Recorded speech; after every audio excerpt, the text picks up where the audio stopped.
Hello and welcome, everyone. I'm Pamela Lavitt, the director of the Seattle Jewish Film Festival and Arts and Ideas at the Strom Jewish Community Center. Lights, camera, community, there it is on this side of my head.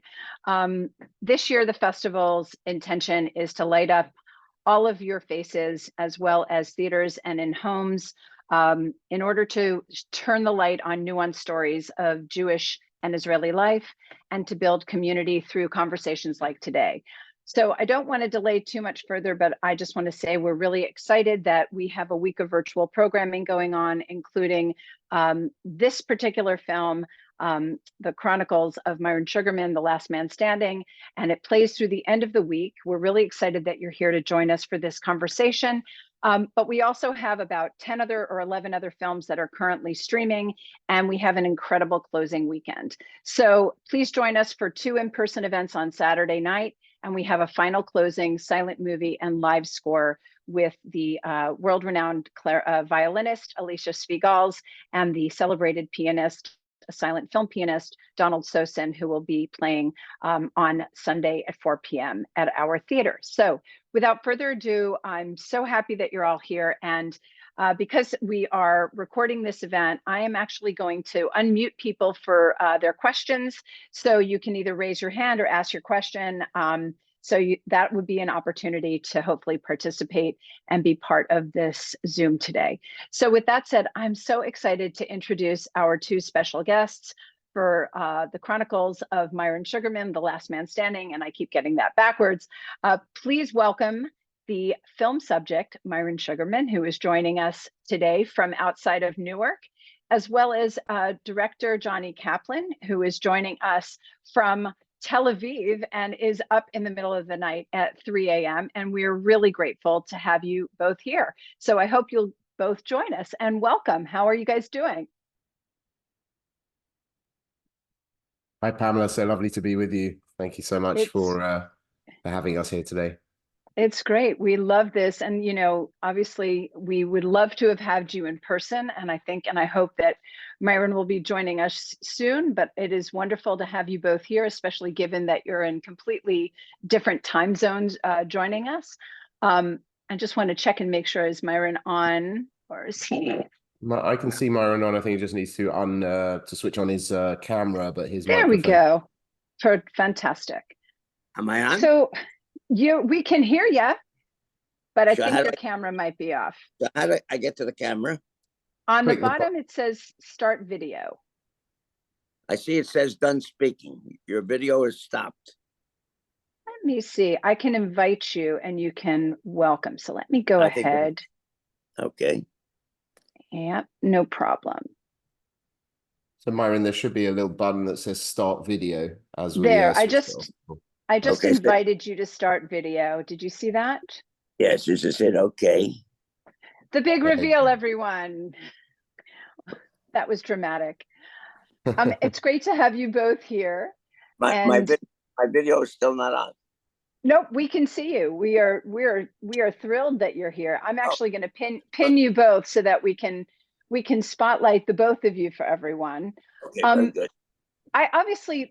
I'm going to ask some of the first questions, but I know this brought up a lot of questions for people. When you have a storyteller like you, Myron, who's lived such an incredible life as you have, and have such, you're so clear in your delivery of storytelling, and your stories are so rich. I just want to know, how did this director in Tel Aviv and this film subject in Newark, New Jersey get together? What's the background?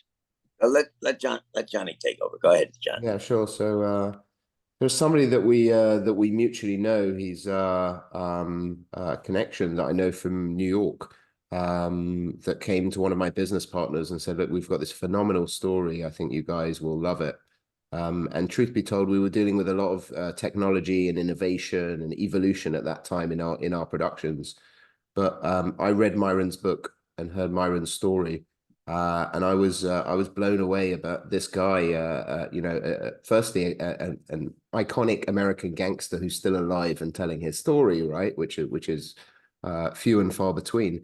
But his, you know, his journey, this epic journey, and these clandestine missions to find Nazis and team up with Simon Wiesenthal, and you know how his kids turned out, and you know he's got these inherent morals that are very clear from the start, and you know this wonderful humor and charm and wit that comes along with it. And Myron's just a one of a kind character that I found.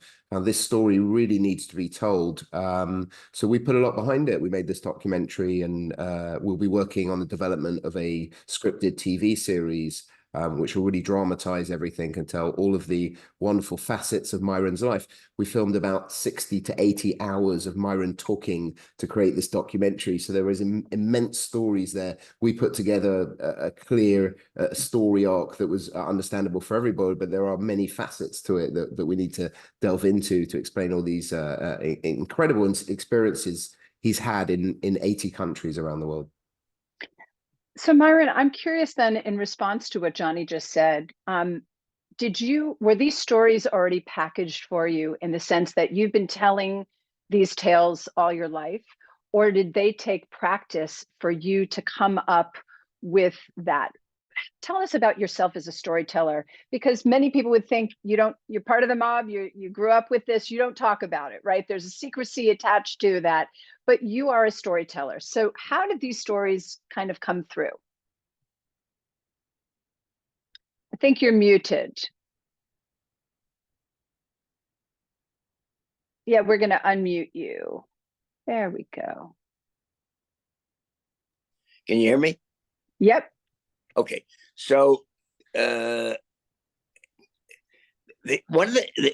social custom of that world, of our particular world, just like all other communities or other kinds of worlds, is that people get together and they tell stories. And some people tell where they went for a vacation and they did this and they did that, and others will talk about I don't know, going to synagogue and Chabad, and talk.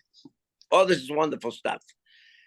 Gangsters, guys that live outside the law, we go for it's just a tradition. You go for dinner 2, 3, 4 times a week. You go to a place, your favorite restaurant, and you sit and you tell your stories. And it's always different guys that come and they tell different stories. There was two major factors. There are several factors as far as my life is concerned. One is that I grew up in the Jewish mob. My father was part of that world, but very, very classy, sophisticated, real quiet kind of a guy, and everybody loved him. He was just a super generous guy, and he understood the rules and regulations and the laws of the underworld. At the same time, he instilled in us fantastic Jewish pride, particularly concerning Israel and so forth.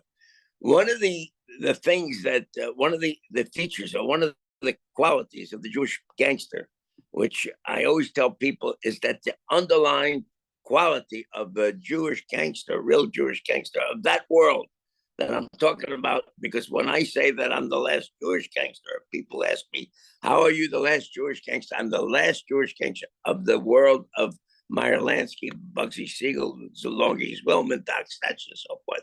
Yes, there's kids today that break the laws and so forth and so forth. That's not the point.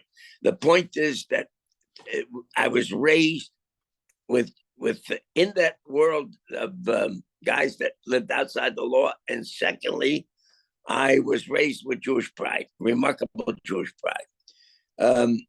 Taking this one step further, when I have developed a certain, I would say, observation. And the observation that I come up with is that a Jewish gangster that was born and raised in the United States of America, if he by circumstances was born and raised in Palestine, pre-state Israel, he would have been a Jewish patriot. The same thing applies as far as the Jewish patriot is concerned. If he was born and raised in the United States, he would have been a Jewish gangster. Why? The mindset of a Jewish gangster and a Jewish patriot is one and the same. They're willing they live out, they think outside the box. They're willing to do things that are exceptional. For example, you take the case of Menachem Begin. Begin was known by the British as a terrorist. Of course, we saw him as a Jewish freedom fighter. The same thing applies to Yair Stern, the thing, Yitzhak Shamir, Ben-Zion Netanyahu, which is Bibi's father. All of them were those that were willing to do, Moshe Barzani and Meir Feinstein. So these guys were people that did remarkable stuff, like blowing up the King David Hotel, like stealing weapons, robbing banks, British banks, like killing British officers. Those are the same qualities of a only different objectives. Now, in the case of Meyer Lansky, when he was asked by Judge Nathan Perlman to go beat up the American Nazi Party in New York, Lucky Luciano came to him and he says, Meyer, I will give you all the guys that I got, as many as you need to go beat up those Nazi bastards. All right. Meyer Lansky says to Lucky Luciano, Charlie, thank you. That's very good. But this is a Jewish problem. It's going to be resolved with Jewish fists. And only Jews went and beat up Fritz Kuhn, the head of the American Nazi Party. And it was a question of Jewish pride. Whether Meyer Lansky understood theology, believed in God, Torah, and all the rest of the stuff, yes, he was raised in that world, so was my father. But that wasn't a question. It wasn't a question of did Moses receive the Torah on Mount Sinai from God? No, they didn't ponder theological thoughts like that. Their idea was Jewish pride. And we're going to show the Italians, the Sicilians, and the Neapolitans, we are just as tough as they are. All right. And therefore, we're going to gain respect by them understanding that we don't back away. And in reality, the Jewish mobsters, while it was only a one-generation movement, were in fact more capable, more competent in certain areas than even the Sicilians and the Neapolitans, who had centuries of history as far as mafia was concerned. All right. The Jewish gangsters did it out of necessity, right? Jews, when they immigrated, were not allowed to have every profession that was available. So a lot of them moved into what you call untowards, underground business, which a lot of it's very legal today. Prohibition of alcohol and gambling. A lot of the stuff they did is very legal today, not really as untoward. The Italians seem to do it more of a cultural thing, a generational thing, a genetics thing, do it for fun, right? Where the Jews did it because they find necessity there. It was really a necessity thing. And as Myron said, if they were Jews living in Israel or pre-state Palestine, that you would have been a hero doing that, effectively a patriot, fighting for the right reasons. And in America, as the laws are changing, you might get called a terrorist or a gangster or something like that. And I think that's the point he's making. And in my research, I really saw that. So it's really and as he said, to push that pride, to show that Jews are strong and we're not going to be trembling with our knees and so on. It was important work that these guys did to actually strengthen our profile, to push down the persecution or the potential persecution. Well, there was a film, I don't remember how many years ago, but it's at least 10 years ago, called Where I Stand, which is the Hank Greenspun story. And I'm sure, Myron, you're aware that, similarly, Las Vegas hotelier, they owned the Las Vegas Sun, gun runners to Israel, like deep patriots, but also a little bit on the underhand side, right? Yeah, that was Hank Greenspun. So when the question came up, so the Jewish mob played a very significant role in the supply of weapons, arms, and airplanes to both Haganah Ergun. The very famous episode of the Alto Lena was a result of Mickey Cohn raising funds at the Slapsy Maxie's Comedy Club on Wilshire Boulevard, and the money being used to buy weapons and arms to ship on an airgun ship called the Altalena, which was the nom de plume of Jabotinsky, the founding father of the revisionist Zionist movement. That ship went to Marseille, to the port of Marseille, and then transshipped to a little beach in Palestine. Or no, it wasn't Palestine. It was Israel at that time. It was 2 months after the war actually started, and that's where they had the very famous episode of the Altalena, in which David Ben-Gurion ordered a rocket to be fired by Yitzhak Rabin on the Altalena in order to, because there was a breakdown in communication. 18, 19 Jewish boys died. Menachem Begin got on secret radio that night and sent the message that we will not seek revenge. Jews do not kill the Jews, and saved Israel from a civil war 2 months after the outbreak of the Israeli of the war that when they declared independence, when they declared the state of Israel, May 14th, 1948. This took place, I believe, a month and a half afterwards, in June or July of the 1948. So the Jewish mob, they needed to ship the arms and the weapons to Palestine. So so the Zionists went to two of the leaders of the Jewish mob in the United States, Meyer Lansky and Abner Longies-Wilman, which probably all your people know the name Meyer Lansky, but only a very, very few people know the name of Abner Longies-Wilman. He was the Al Capone of New Jersey. Handsome guy, 6'2". They called him Longy because that's the Yiddish. That was the Americanized version of the Yiddish name Langer, the tall one. And he was the Al Capone of New Jersey. Major alcohol dealer at the time. My father was part of that, of his world. And Abner Longies-Wilman had a love affair with Jean Harlow, made her into a superstar, financed movies, quite a guy.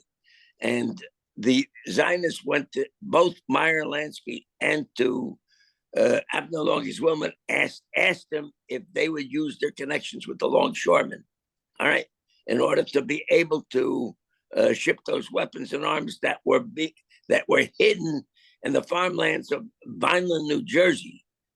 The weapons were shipped to Jersey and held in warehouses and so forth until the Meyer Lansky and Longy were able to get to the Frank Costello and to Albert Anastasia, who used their influence with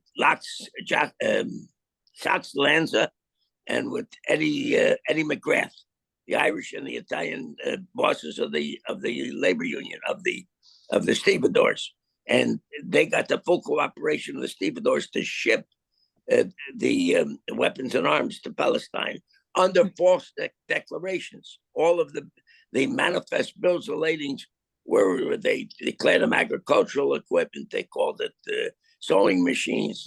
Everything on the face of the earth they were shipping. So the Jewish gangster was integral in the founding of the state of Israel, right? And the security and the independence of the state of Israel. So I mean, it's a story that many people in the US didn't really know, that how integral that, you know, what you call outlaws in the US were actually helping to found what we call our homeland. So there's a big distinction between an outlaw and a hero, right? A patriot. So Jonny, can I ask you a question just really quickly? Because I mean, Myron has these incredible stories, and obviously you're probably not close to his, age at this point. So what was it like for you to just hear this outpouring of information? And what's fascinating about your film is there are no other narrators. It is just Myron narrating the whole film. And obviously you created these sections of his life and the stories. So can you just sort of explain, as a filmmaker and as just a human being, just hearing these stories? I don't know how familiar you were other than reading his book, and the impact, and then how it is that you started to sort through it and build it into this structure. So thanks for that. So you may have seen a title screen open as the film opened, saying that Myron suffered 2 bouts of COVID before we started filming, and pneumonia. When we started to film this, COVID broke out. And actually, would you believe that I never met Myron face to face in all the time we produced this film until after we had produced it? And then we went out for lunch, I think it was.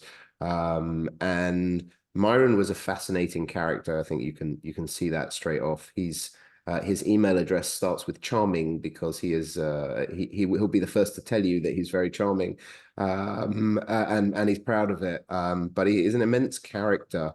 And one of the hardest things in this movie was, how do we hone in this story that has so many twists and turns to it, over 80 different countries. Myron, God bless him, he's 85 years old right now.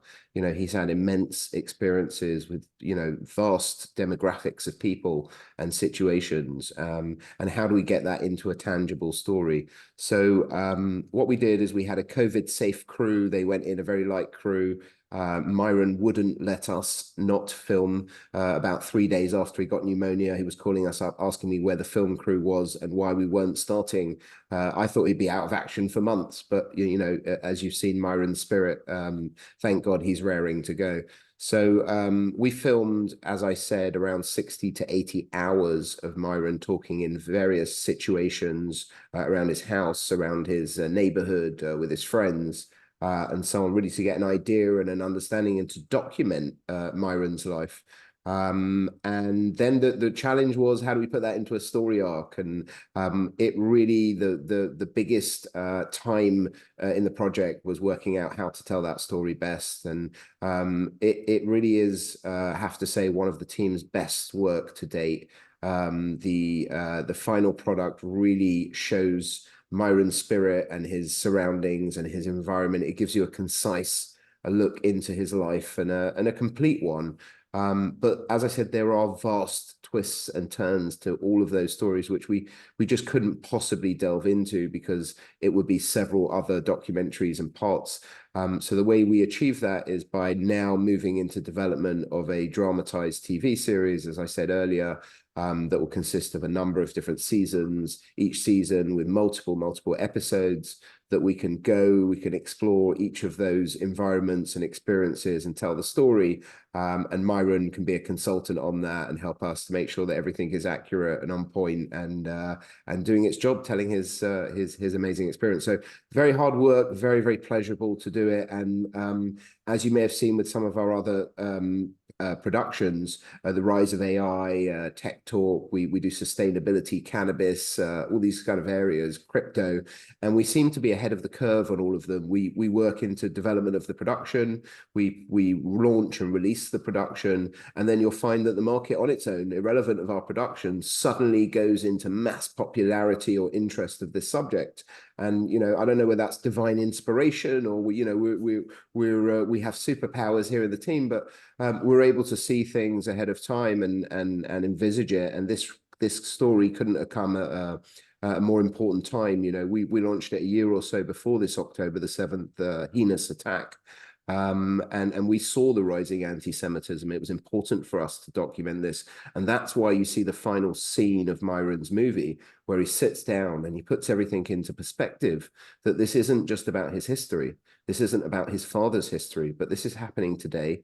And all of the hard work they've done over that time, the effort, the anguish they've put into quashing anti-Semitism, it is unfortunately more rife and apparent on the streets of the US and across the world than it's ever been before. So this story is just so relevant right now. It's so pertinent. It's so important that we are showcasing and telling Myron's story and showcasing that there are tough Jews. We have Jewish pride. We will not back down. And look what we've done before, and we'll do it again, and we'll be here forever.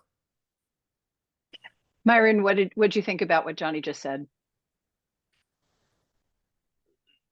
Amen, amen, amen, amen. You see, when I was a young boy, there was a very iconic photograph of a young kid coming out of the Warsaw Ghetto with short pants, hands raised, a Nazi guard pointing a rifle at him. That was 1943. I was 5 years old. That kid looks like he was 5 years old. By circumstances of birth, I could have been me, and he could have been living in the United States, born and raised in the United States. I made it my determination as a young fella that I would redeem to the best of my ability that young boy's life. So in 1965, I was in Vienna, Austria. I'm married to a Jewish girl from Buenos Aires, and I was fascinated with Simon Wiesenthal. So in 1965, the first time I was doing business in Vienna, I went to see Simon Wiesenthal, introduce myself. And then I went on to become his guy in South America for years. I was very, very close to him. And every time he would come to New York, pick up a phone, call me. Every time I was in Vienna, first, automatically before I go see people to sell slot machines, I would call up Simon Wiesenthal and we'd go out for dinner. We had a very special relationship. Then he asked me to go to, when I was in Asunción, Paraguay, look up a gentleman by the name of Louis Shumstein, who was a refugee from a survivor for the Holocaust, and start the process of gathering up whatever information, street talk there was concerning a sighting of Joseph Mengele. And I was his guy in South America. And by the same token, when I would be sentenced in front of a judge, I could count on a letter from Simon Wiesenthal to the judge, telling the judge, this is my man in South America in pursuit of Nazi war criminals. He was consistent. He had that letter ready for me all the time, because I only had 3 state cases and 3 federal cases for operating illegal gambling and organized crime. And I had to tell the judge one time, it's not organized crime. And the judge says, what do you mean it's not organized? I says, it's disorganized crime. All right? It's not organized under any circumstance. If you saw the nitwits and the bubbleheads that I got to deal with, you never would call it organized. All right. No doubt you had better you didn't do it for the get out of jail free letter, but you did it for the patriotism and the need that you felt in your heart, the Jewish pride. But it was a great perk that you would get out of it, that you would get a get out of jail free letter as well from Simon. Simon Wiesenthal was a practical man. He understood. The shoe was on the other foot. You do these things.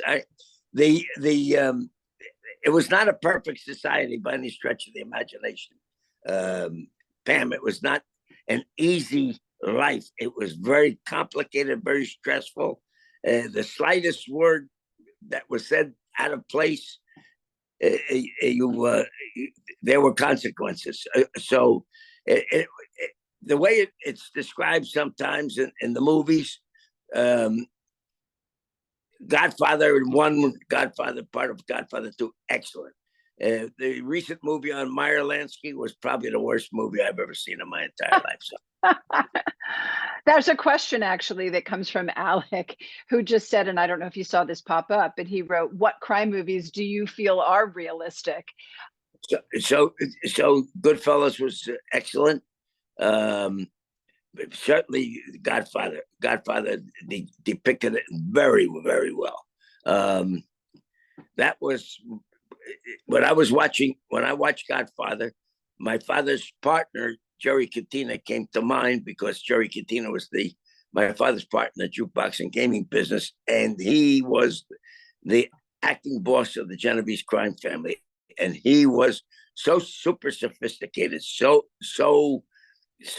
capable of leading men, that my father, may rest in peace, that used to say this man could run the Pentagon or he could have run General Electric.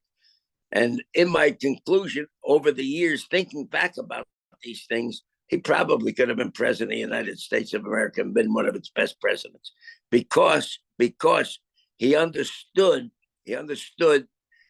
had insights into the makings of what makes power, what makes people tick, and so forth. And it's a fascinating world, and you you derive a tremendous amount of wisdom as a result of the life that you lead. And again, it gets back to those, when we sit down for a bowl of spaghetti today with all the old timers ever left and who still has their wits about them. And we start to review the stories about this guy and that guy and so forth and so forth. You see and understand. It's like reading great literature about the frailties and the strengths and so forth of the human being. Myron, can you explain, since you referred to the image of the boy in the street with his hands in the air, which I just shared with participants, can you just illuminate for us a little bit about what it is that so resonates for you about that image? And is it more about your experience as a child or more about how you see that resonant today in today's world? So as a kid, I said to myself, life is very so peculiar. It's a roll of the dice. I could have been him, he could have been me. Somebody has to redeem his life. His life was eliminated when he was 5 years of age. Mine was, I lived the life of a prince. Everybody your sugar son, and and I was the prince until 26 years of age, until my father passed away. And after we got up from sitting shiva, after a week, I was no longer a prince. And so I had to start all over again from scratch. But what never left me was the question of the pride of being a Jew. And then, of course, that's the reason I offered my services to Simon Wiesenthal, because I needed to be somebody like the world of my father. Those guys fought the American Nazi Party, cooperated with the Department of Navy during World War II, and were watching and protecting the New York harbors against sabotage and espionage from Nazi infiltration, and for supplying weapons and arms to Israel, to both Haganah and Ergun. And this is what I was raised in, to believe in all of these things. And of course, at the same time, I was fortunate. My father sent me to college, university. I went to university. I learned, I studied political science, history, languages, and so forth. And then I started to travel the world when I was 21 years of age. I lived from one place in the world to the other. I lived in Nigeria. I lived in Africa. I lived in all over South America. I traveled to Asia and did business with most of the business that I did was with men of power, guys that ran the streets, that controlled the underworld, because they're the ones that ran the gambling. And so as a result, I got to understand what it is for men to sit in power. What it is that they have that gives them that quality of power, and how they. And the Nazi hunting part, if you could explain, could you just give us like a little bit more of a flavor of what it was that was your charge when you worked for, with Simon Wiesenthal? What was it? Were you investigating? Tell us just a little bit about the activities and the things that you did. Go to see people that he would send me to, who he had contact with. And since he didn't leave Vienna to go to South America, you use your charm and your charisma, go and get these people to talk. Because, for example, in the case of Schlimmstein and all those immigrants, also those survivors of Holocaust that lived in Asunción, Paraguay, they didn't want to create waves.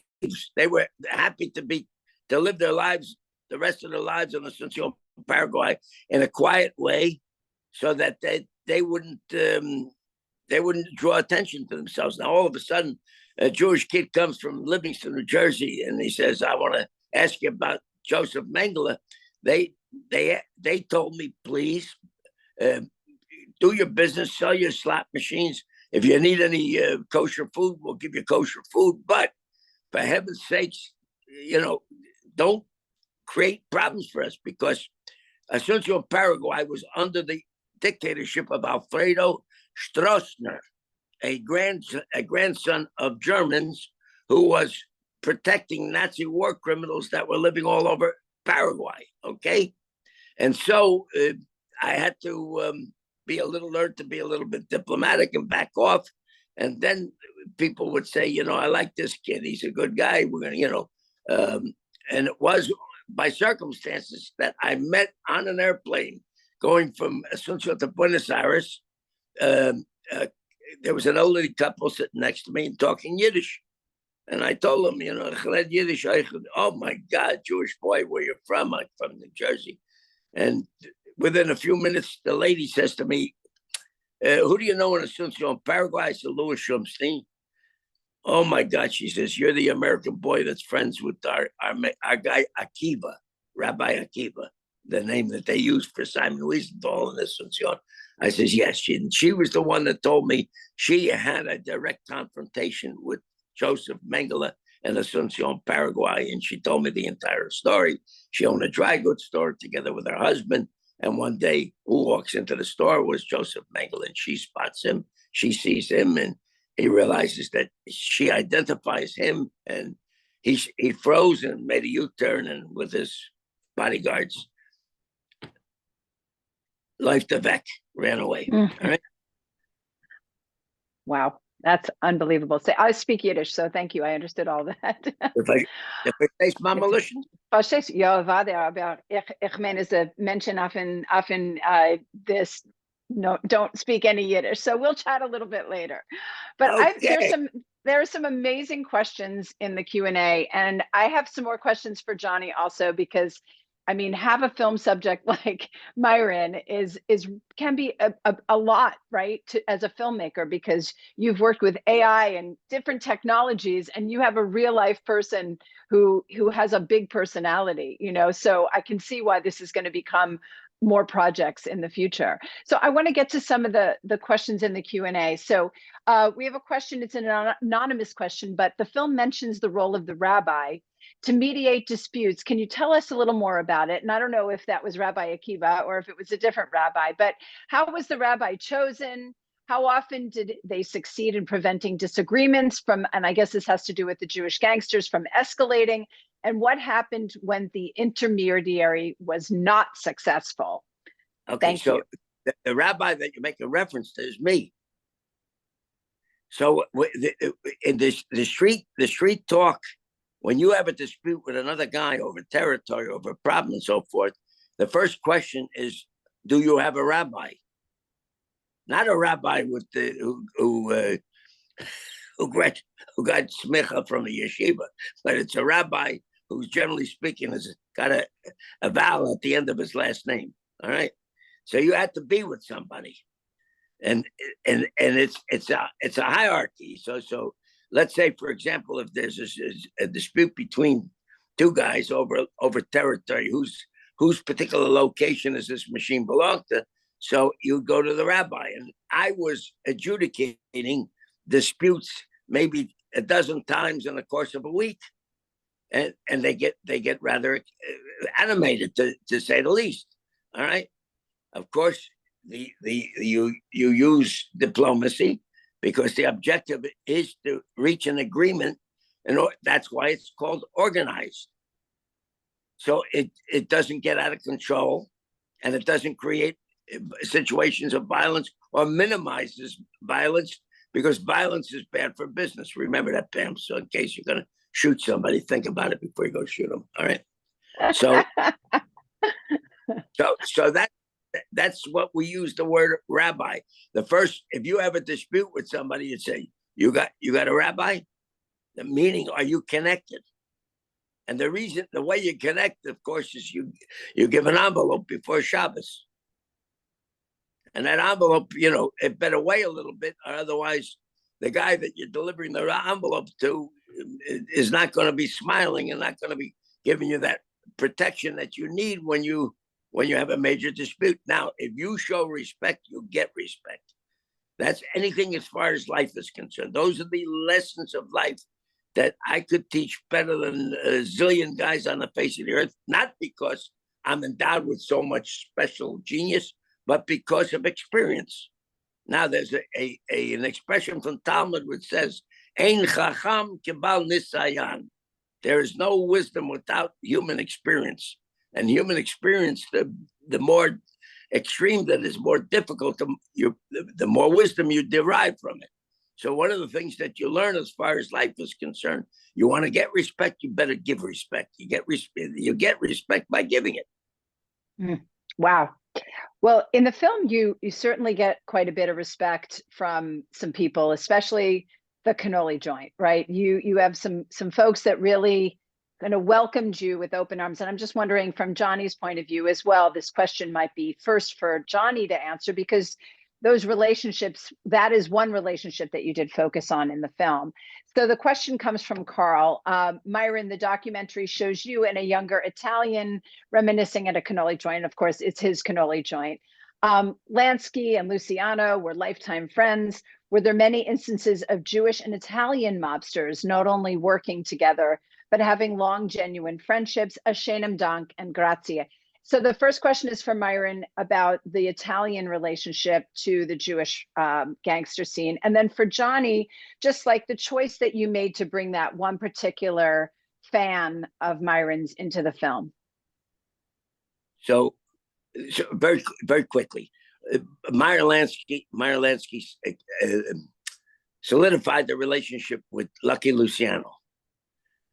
Again, it goes all the way back to what I told you from the very beginning. If you were paying it, if you and all your audience remembers what I was saying, I said that as long as we showed that we were just as tough as they, then we're on an equal basis. When you're on an equal basis, then you have mutuality. And mutuality leads to cooperation, and cooperation is better than competition. Lucky Luciano realized he could make money with the Jews, whereas the old black hand of Joe the Boss Massaria and Salvatore Maranzano were xenophobic, and they didn't allow for Sicilians to do business, even with Neapolitans, much less to do business with Jews. It didn't happen. But it was ultimately a decision of Lucky Luciano to get rid of the old hands, the old black hands. And actually, the fact was that most of the two bosses of the black hand of the Mano Nero they were eliminated by Jews, by Jewish hitmen, including Sam Red Levine, who used to tell Myron Lansky, who, by the way, Red Levine wore a yarmulke and ate kosher food, and told Myron Lansky, don't give me an assignment on Shabbos to kill anybody unless it's absolutely necessary. Jonny, did you want to share with us a little bit about how you made decisions about who to include and not include, including, obviously, there is a lot about Lucky Luciano in the story, but particularly the cannoli restaurant and that fandom moment? Yeah, absolutely. I think, Myron has a network and a plethora of contacts and friends and colleagues and foes and all sorts of people around the world. Myron, when I went out for him for lunch, I think I've seen him 2 or 3 times in my life, but face to face. We went out for lunch once. He was stopped in the street by several people. He stopped several people in the street. He stopped 2 cops in the street and started charming them and talking to them. I mean, he's an unbelievable character and has this network. It was important for us. Myron has really, the truth comes from the bearer, and the best stories come from Myron himself.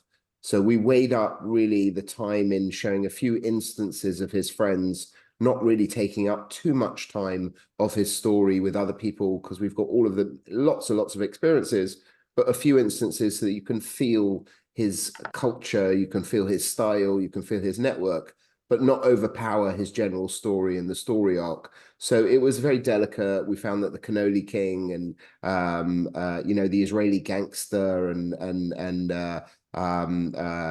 his friend in Chinatown that took him around gave you the essence of his network. You could understand there was a lot more of that, but we didn't really want to take it up on too many other characters, because there is a plethora of people we're talking about, and old gangsters and iconic people that are also being named.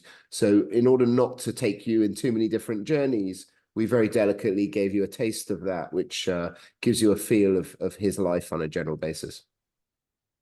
Incredible. So we've got one more question in the Q&A, and I'm going to invite anyone else now, please, if you want to speak up, you can raise your hand. I told you guys Seattleites are fairly reticent, but maybe we'll hear a couple of people ask those questions. And then maybe we'll just ask a few more here. But which restaurants are the ones that you still like to go to with your pals? That's the question. And I grew up on the Lower East Side also of New York. And the Landskys, those became the clubs that we went to, in my 30s. But all of those great restaurants and, De Roberti's and a lot of those places that you heard about the mob hanging out became kind of fashionable for a while on the Lower East Side. So I'm wondering where they closed down. I'm wondering from your perspective, Myron, are there still joints that folks kind of come together at and are meeting at today? Well, you're making reference to Ratner's on Delancey Street, right? Well, exactly. Okay, so, and upstairs at Ratner's was, I believe, where the speakeasy, it turned it into a speakeasy. yes, but that came long after. But Ratner's as a kid. So I used to go every Friday night, and I go to shul. I went to the fights at Madison Square Garden as a kid. Boxing was a serious part of our lives, and my father's workers would pick me. I'd go to New York, get on a bus, go to Manhattan. My father's place was on 10th Avenue, 43rd Street, Jukebox Row, and then we would go to watch the fights, and then after the fights at Madison Square Garden, we'd go downtown to Ratner's. Ratner's, I must have been in there 1,000 times in my life, and that was a hangout with every bookmaker, every number runner, every hoodlum, every thief, and so forth would hang as far as Ratner's is concerned. The world, yes, there is little hole-in-the-wall joints that guys still meet, but it's a changing world, and quite frankly, I mean, I'm 86. Johnny's very, very charitable. He says I'm 85, but I'm actually 86. I can't lie about that. But so there's nobody left. There's very, very few of us left to sit and to share and to tell the stories and so forth. And it's sad. It's very, very sad. And the places that we used to hang on the Vesuvius on Bloomfield Avenue in Newark are Tabachniks in Newark, for delicatessen, cards, our cardsmen and so forth. All those places, all that's gone. It's gone. It's all part of the history. So to be able to recreate it can't be done. It just cannot be done. When Meyer Lansky used to come to Newark, New Jersey, with Benny Siegel and with his brother Jake, they used to eat at a what was called a goulash joint, Kaki Rice's in Newark. It was a little kitchen. Guys would sit around, play cards, and you would eat. It was a goulash. You would eat all Jewish food. He used to come to Newark and specifically want to go to that place. That was a hangout. It's all part of another era. All right, I've got a couple of speed round questions for you, and then I think we'll probably let you both go. I know it's in the middle of the night, and we so appreciate, Myron, you're staying up super late for us on the East Coast. So there were some questions that kind of came up, whether it was through our conversations previously, but I have some questions for you.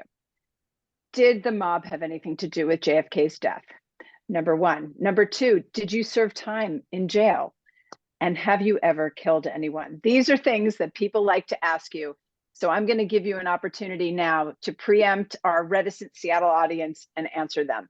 So okay. One, yes. Well, about as far as the Kennedy, I'll tell you real quick the Kennedy story. Joe Kennedy, I used to eat lunch with Jimmy Blue Eyes Alo. If you look up that name, Vincent Jimmy Blue Eyes Alo was a high-ranking gangster, mobster in the Genovese crime family. I used to eat lunch with him at the old Hilton Hotel on 6th Avenue a couple of times. We once in a while go have lunch with him, and he was 95 and used to tell me all the stories. And I asked him one time, I said, Jimmy, did you guys kill Kennedy? He said, let me tell you the story. Joe Kennedy wanted his kid to become president of the United States, all right? So he reached out to his son-in-law, Peter Lawford. And he told Peter Lawford, you tell Sinatra, we need Chicago, and we need the unions, and we need West Virginia in order to win the election. Frank Sinatra reached out to Jimmy Blue Eyes. Jimmy Blue Eyes contacted Carlo Marcello from Louisiana, from New Orleans, Santo Trafficani from Tampa, and Sam Giancana from Chicago. And it was decided they're going to help to get him elected. Whether they helped or they didn't help, the virtue of the fact that they were asked to help, they claimed that they got Kennedy elected, and they started to put pressure on the Kennedy administration. Kennedy himself shared a lover with Sam Giancana. Her name was Judith Campbell Exner. All right. And she was the messenger back and forth between Chicago and Washington. His father said, you got to end this stupid relationship. Get rid of these bastards because they're only going to cause problems for us. And that's where the Kennedy administration turned around and made the Italians persona non grata, starting with Frank Sinatra. So there was always that question of bitterness as far as the Italians towards the Kennedys.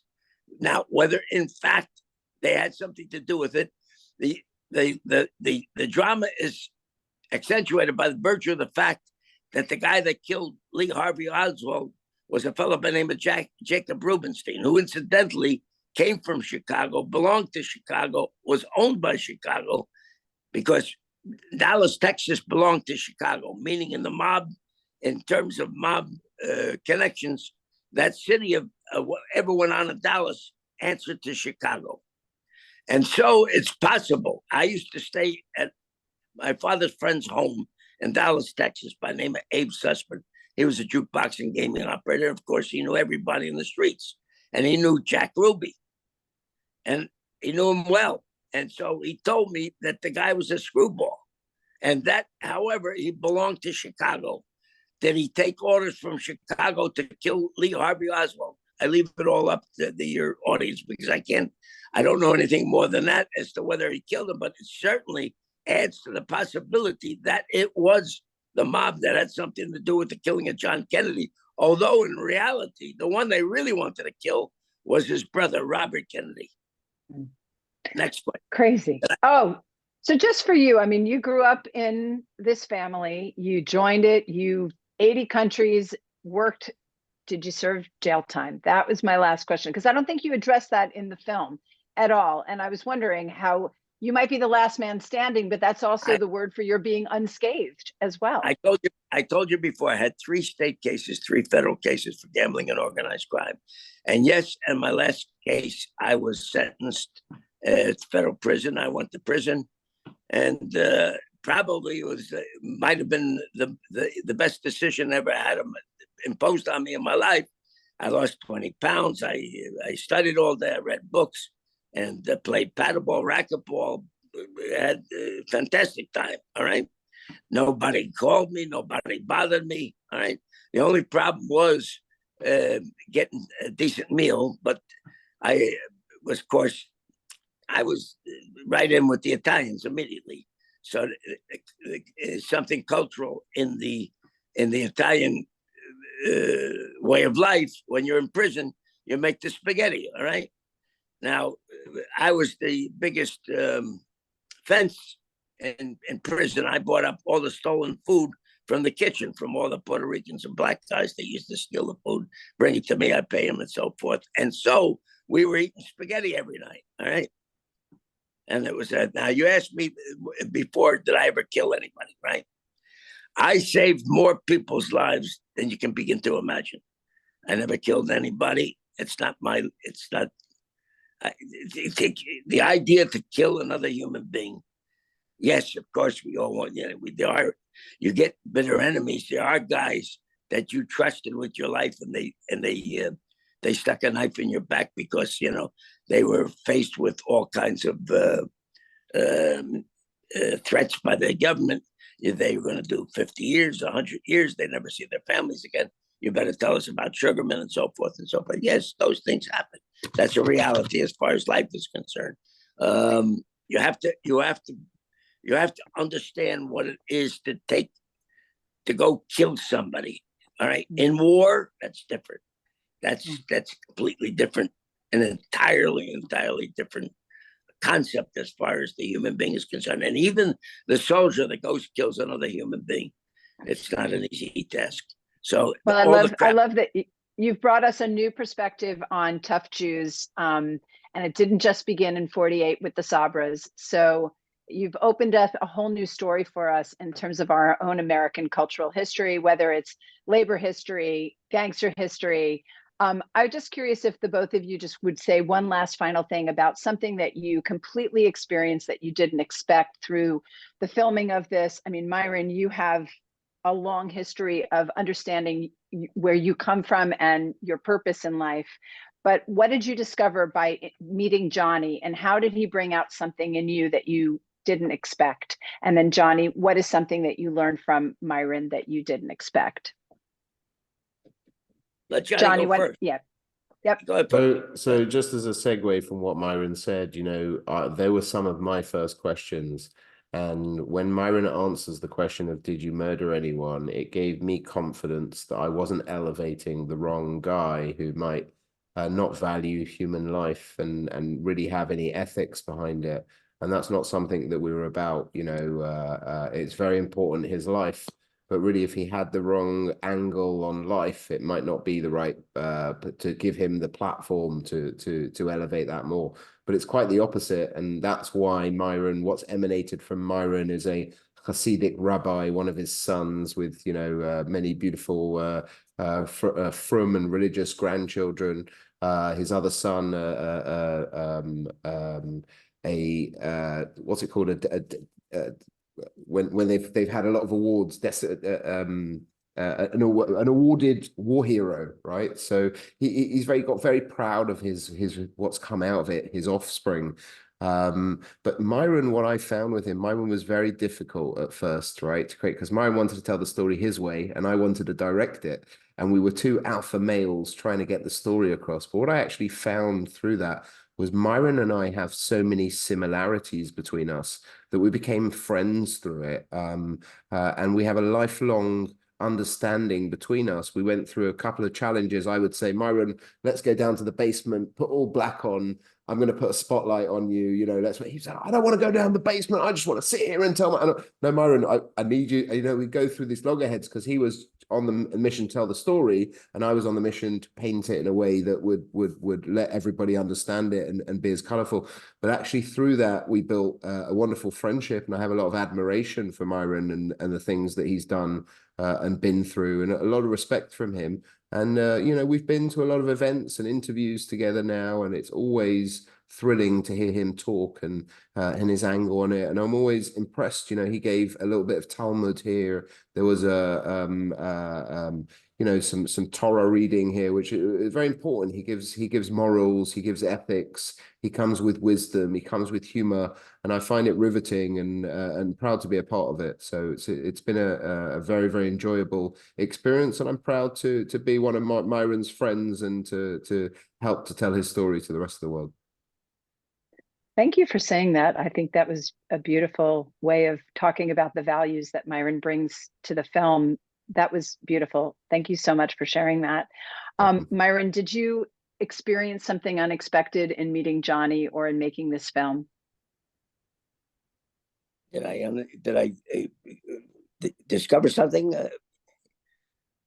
Yeah, I discovered I couldn't understand this English with that limey accent is. All right. But let me tell you something. You're a doll. You're a sweetheart, Pam. You're terrific. The interview was great because it brought out you're good. You're great.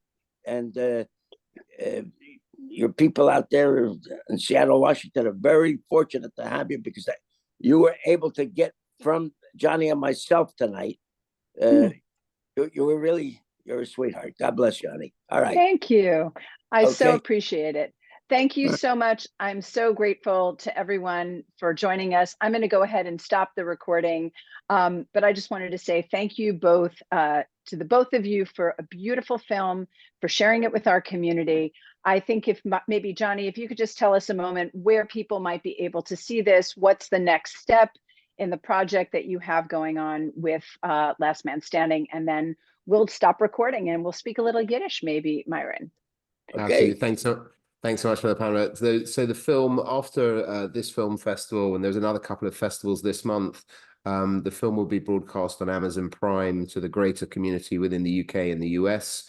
We are in talks with another few broadcasters at getting that out there to some other channels as well, and other networks and streamers. Of course, the next step is the TV series, the dramatized TV series, which will really, really delve into this in a colorful, exciting, and enchanting way that somebody that might not pick up the book about the last Jewish gangster, or might not be interested in a Jewish gangster at the offset, will be enamored to see a gangster film or a TV series which is dramatized, which they can get into the story. It's easier than a documentary for the wider audience to digest. So we'd like to continue telling Myron's story. We'd like to keep that as factual as possible in the dramatized version, but to make it really colorful, to make it available for wider audience around the world, and to make it dramatized so it's engaging. It really, it speaks out to the younger audience and mixed audiences across the world. Well, thank you both so much. And this was wonderful. Last Man Standing is playing through the end of this week, through March 17th.